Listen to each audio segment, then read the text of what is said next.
Please subscribe to Face TV Africa and turn the notification on. Face TV Africa, ẹ jọ̀ọ́ ẹ subscribe, hete. Face TV Muswobi.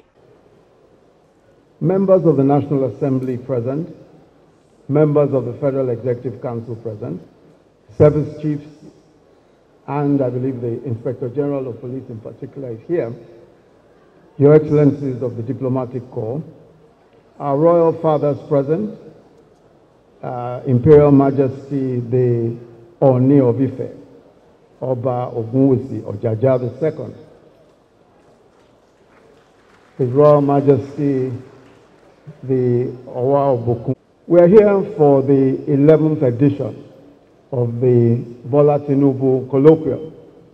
This is a yearly development gathering, a yearly gathering where we try to question and interrogate some of the difficult questions on economic and social development, not just in Nigeria, but across the world. We do it in celebration of a man who has spent the last 30 years of his life in creative and catalytic public service. But a lot of his vision is what is responsible for what we see today in Lagos. The BRT, many know the bus rapid transport, the Lekki Industrial Zone, even the Eco-Atlantic project, which is a private project, but which he initiated as governor of Lagos State. And of course, the reform in the tax system of Lagos State. Today, Lagos, as we know, earns more revenue, more IGR, than 31 states of Nigeria put together. That by itself began in 2001 with a very innovative way in which he reformed the tax system in Lagos and created an independent Lagos Inland Revenue Service. Several African countries and states of Nigeria have engaged the LIRS as consultants for their own reform efforts. But how about electoral reform? In 2007, when our party, then the ACN, was rigged out of elections in Osun, in Ekiti, in Ondo, and in Edo State, I was asked, he invited me to his residence, as Asiwaju invited me to his residence at Bodilon. And he said to me, the only way by which we can possibly reclaim the states that have been taken away from us by this individual is going through the courts. And he said to me that the only way is by proving that there was multiple voting. In other words, proving that a few people simply thumb-printed ballot papers, dumped the ballot papers into ballot boxes, and they were counted in favor of the opposition, then of course the PDP. He then said to me that the only way we can do this is by somehow, he says, I don't know how you are going to do it, but somehow proving by forensic evidence that this is exactly what happened. I said to him, I said, Asiwaju, look, nobody has ever proved an electoral case, an electoral petition by forensic evidence. There's just no history of it. He said, and I said, what is even more? We have over a million ballot papers. If we consider all of the ballot papers in each of these states, there are over a million, or in fact, at the time, there were about 1.3 million ballot papers, putting together all the states.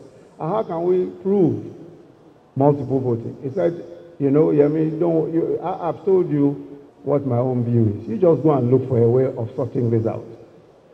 So I went to the UK and met with possibly the most experienced fingerprint expert in the entire United Kingdom, a gentleman called Adrian Forty, introduced to me by some of the QCs who I'd worked with in the UK. And when I told Adrian Forty the enormity of the problem, he laughed and almost fell off his chair. He said, in all my own almost 50 years of experience as a fingerprint expert. I have not even done up to 4,000 fingerprints. You are now saying that I should come and do 1.3 million fingerprints. Come on, I mean, that's almost impossible. Anyway, so we parted that day, that was a Thursday. And then he called me back on the Monday and said, let's talk again about this crazy thing that you are suggesting. And we sat and talked about it. And somehow designed a way. He said, of course, we used a bit of technology. But most importantly, we were able to get fingerprint experts.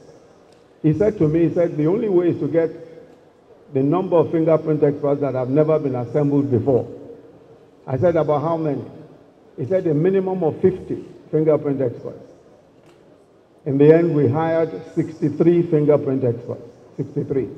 50 of them were from the UK police.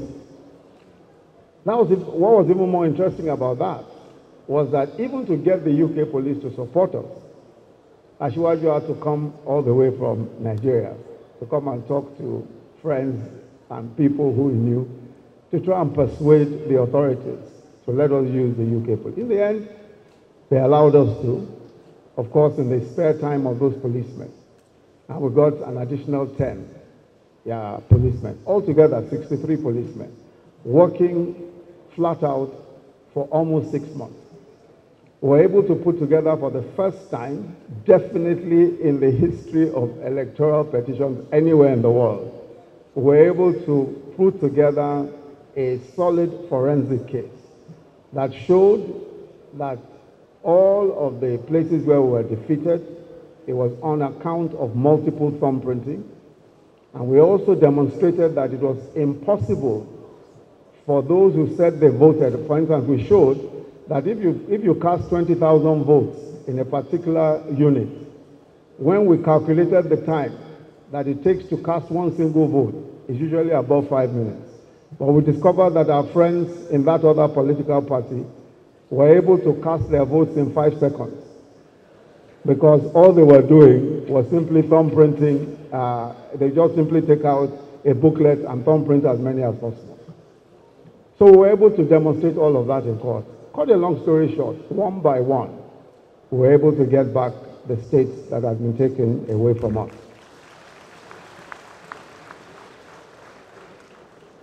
The only way by which that could ever have been achieved is surely not just by the vision, but by the determination of the leader of our leader at that time. It was, of course, the leader of the ACN at the time. And he showed the kind of leadership that was very, very rare, of course. Not only defining what he thought was the way forward, but also supporting it in every way and backing it to the very end.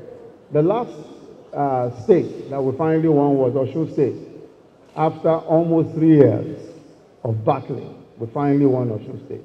And I think that, one of the things that you will say that all of us will agree with about our celebrant today is just that his dogged attitude, his refusal to accept no for an answer. Asiwaju also pioneered merit in cabinet appointments in particular. And I want to emphasize this because one of the major drawbacks that we have as a nation is that way by which we are blindsided into thinking that we can avoid merit and expect to achieve great things. We simply cannot avoid merit.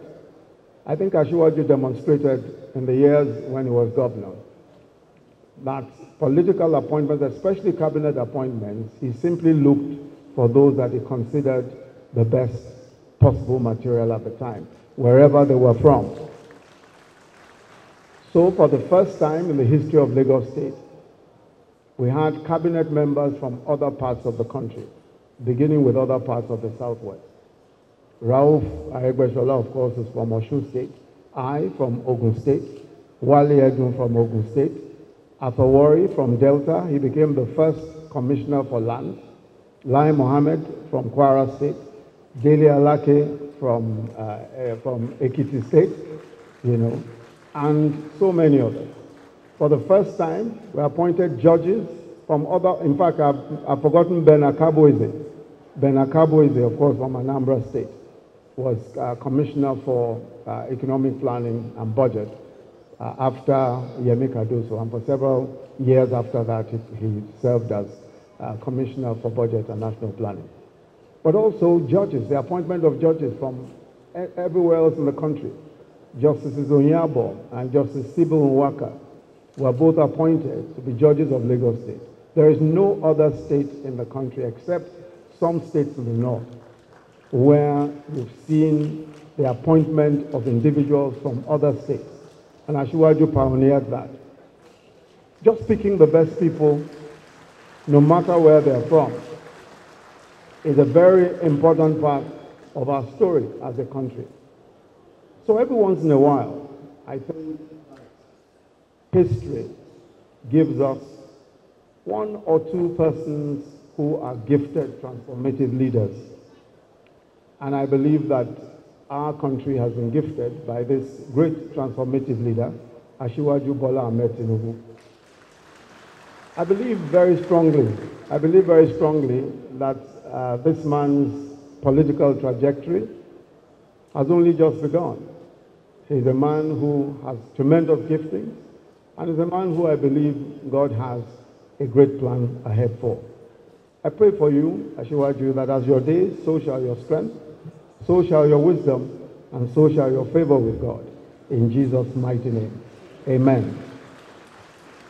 I'll just say a word or two about the next level. As you know, the expression next level itself was our political campaign slogan in this last election. And what we were saying was simply that there was a next phase to what our country had seen.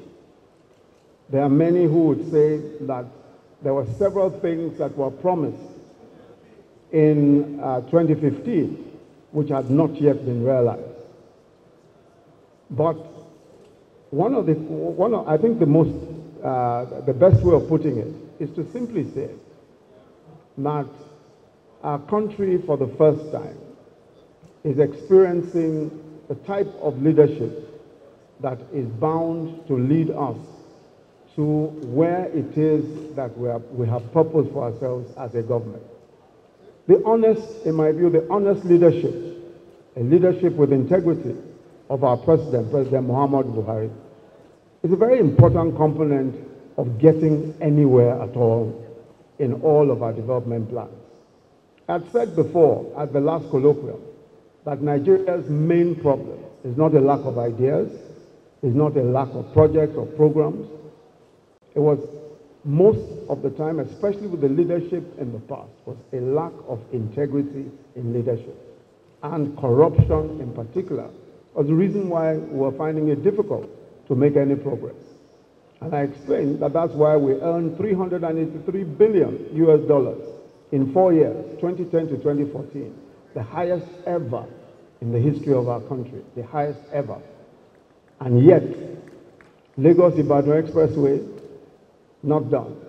Lagos-Kano Rail, all of what is being done today, not done.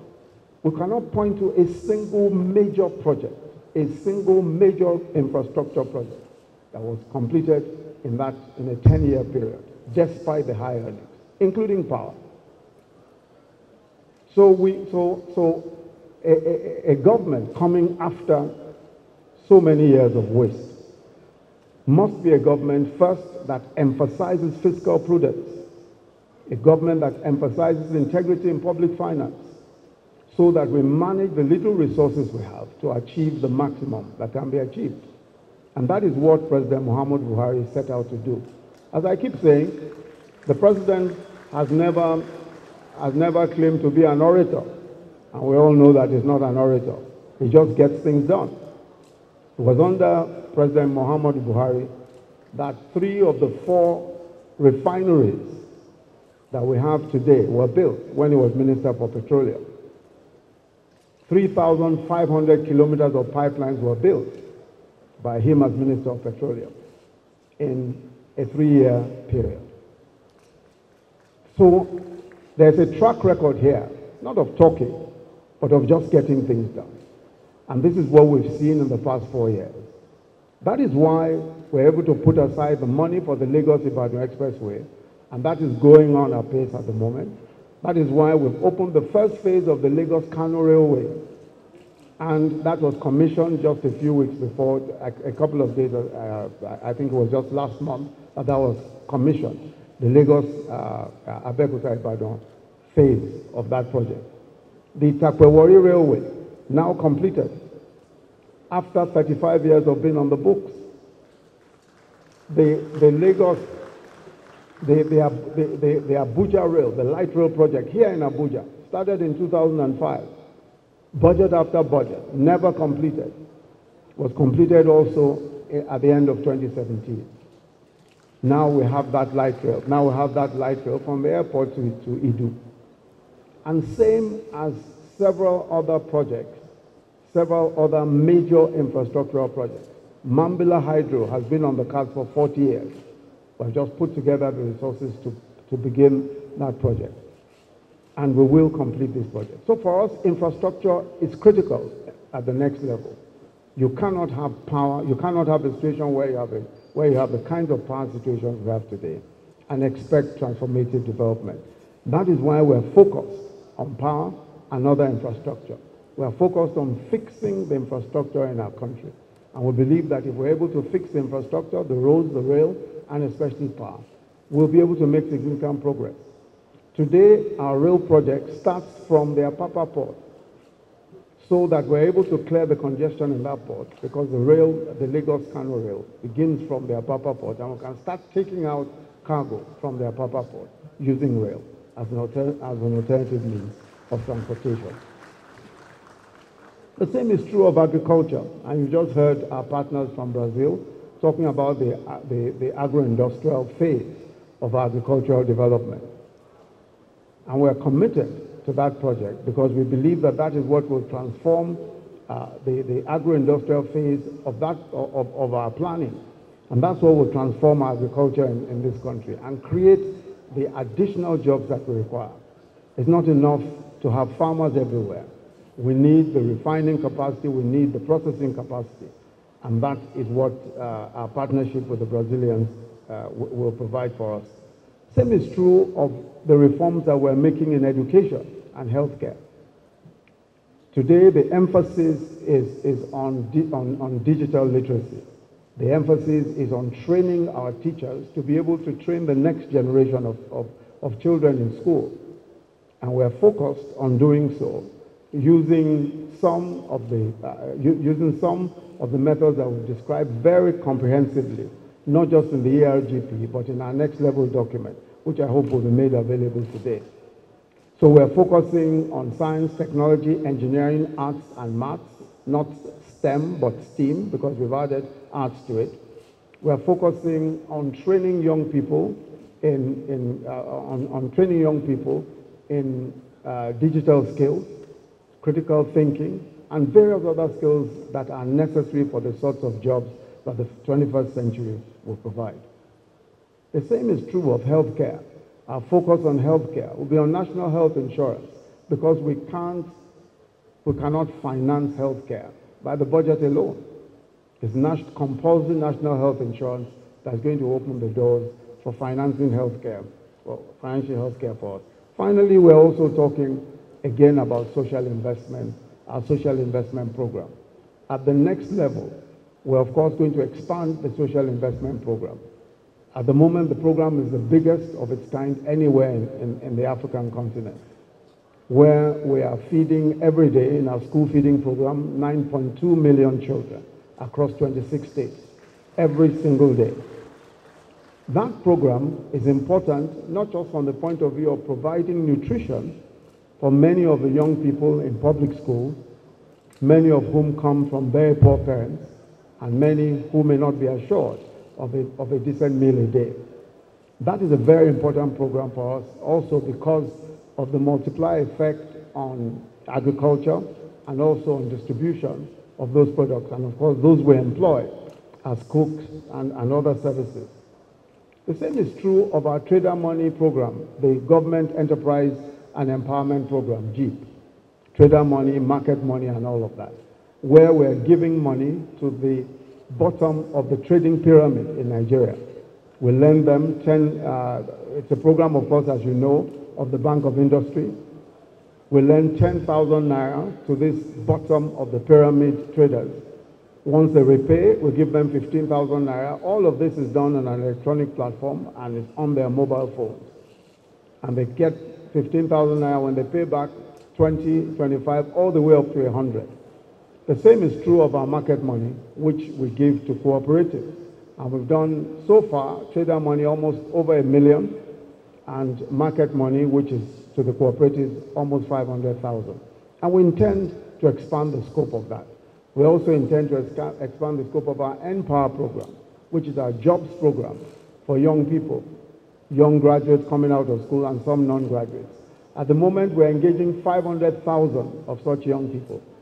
I'm paying them every month.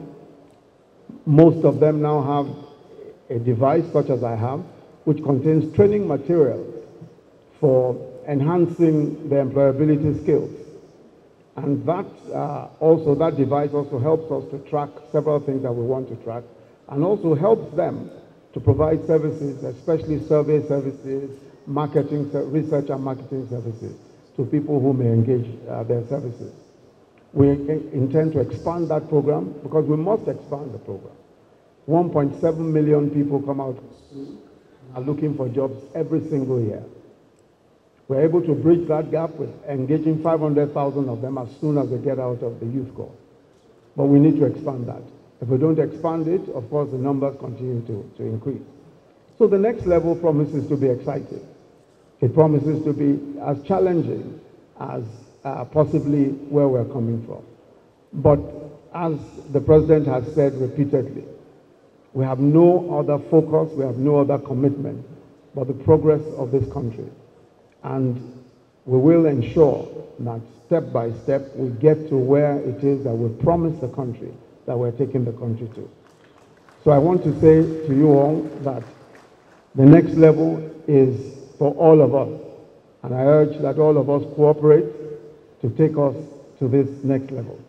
So on behalf of the President, Muhammadu Buhari, who I represent here today, again I'd like to wish Asiwaju Bola Ahmed Tinubu a happy birthday and say thank you all very much for making the time to come to this event. God bless you all.